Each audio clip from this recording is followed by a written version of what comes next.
Yeni dodaq boyam. Mərakeşli qadınların dodaq boyası. Aker Fassi. Bunu yoxlayırıq. Bunu mərakeşli qadınlar dodaqlarına və yaxud da ki, yanaqlarına sürtürlər. Bir tint kimi fikirləşin. Dodaq boyası dediyimiz belə bir mistim var. Bununla yoxlayacağım. Görüm necə bir rəng tonu verir.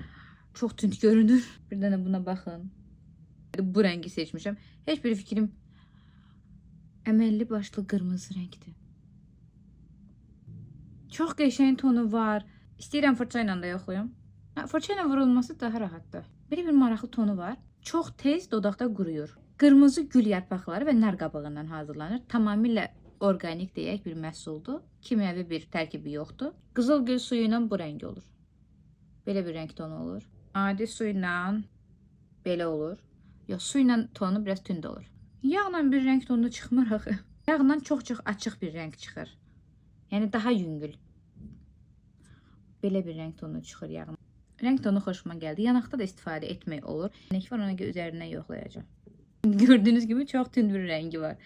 Biraz yaş edib yanaqlarımıza və yaxud da ki, dodağımıza tint kimi istifadə edə bilərik deyə düşündüm. Çünki çox qəşəng bir tonu var. Həqiqətən bəyəndim. Bu necə çıxacaq? Görək rahat çıxırmı? Bu rəng tonunu daha çox bəyəndim. Düzdür, bunu özümlə bir yerə apara bilməyəcəm. Çünki keramikadır, qırıla bilər. Kimin ağlına gəlibsə, çox əla fikirdir. Bəyəndim.